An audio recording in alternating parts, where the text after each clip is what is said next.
We absolutely cannot cut Social Security benefits in any capacity at all.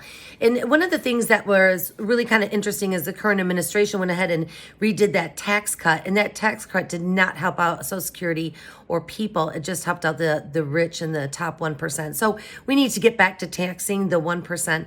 We also need to change the threshold beyond what the current income medium is in order that people contribute into Social Security. So I'm a huge supporter of expanding that beyond $126,000 a year. So we need all hands on board when it comes to Social Security and make sure that we keep that fund going for the needs of the American people.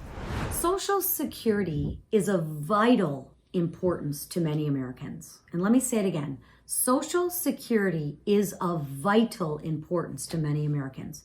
We must ensure that we are not taking money out of the Social Security Trust Fund for other purposes. People have paid into this for their entire lives, and they deserve to get their money back. We must look into all options to ensure Social Security remains available for the younger generation.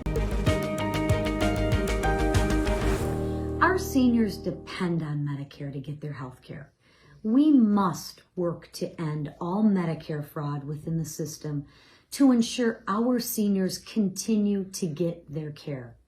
Seniors have paid into the system, and that is why I support working on making the system more efficient and not expanding it to a Medicare for all system. I believe it's a human right to have access to affordable health care. Absolutely. I believe in fixing the Affordable Care Act and also finding a universal health care solution. We haven't quite dug into, is a single payer system or extended Medicare program the best option. However, I have committed to fixing the Affordable Care Act and to make sure that people, especially those with pre-existing conditions, do not get thrown off of health care. So I take health care very seriously, and so do those people that I've talked to here in District 10. So it is a top priority for me when elected. Thank you. This pandemic really showed us that we really need a living wage of $15 an hour. I do know that Congress already passed that in 2019, and that it's sitting in the Senate. So we definitely need that as well. I totally support the unions as well. I think they offer great paying jobs. How we get back on track after this pandemic, I have vowed to support our small businesses here in our rural area of District 10. Very important. A lot of them have closed their doors. So we need to go ahead and look at some opportunity. Is there any new manufacturing opportunities? And I think that there are. I also support the Space Technology Center here in Northern Macomb. So I'm completely on board with making sure our businesses can succeed. COVID-19 has directly impacted all Americans with the economy, and that includes our seniors. I will work with our president to continue to reopen the economy and increase the stock market. President Trump has overseen record stock market growth, which includes record 401ks, and I will work with him to continue that. We must also ensure that Social Security is protected for our seniors and not used to solve other issues COVID-19 has caused.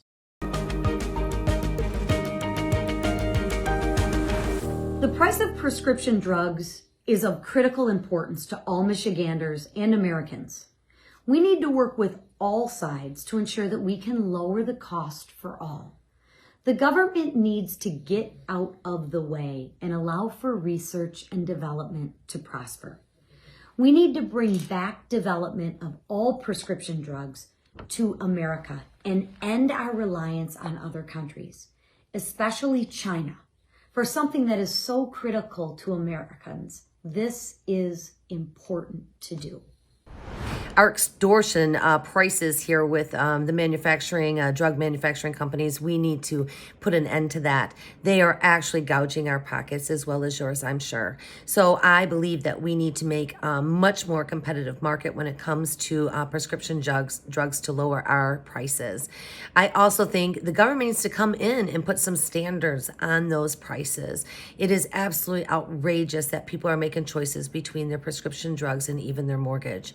So I'm completely on board with doing whatever it takes to make sure that our prescription drug prices are indeed lower. Thank you. what would I do when elected with affordable long-term care at home?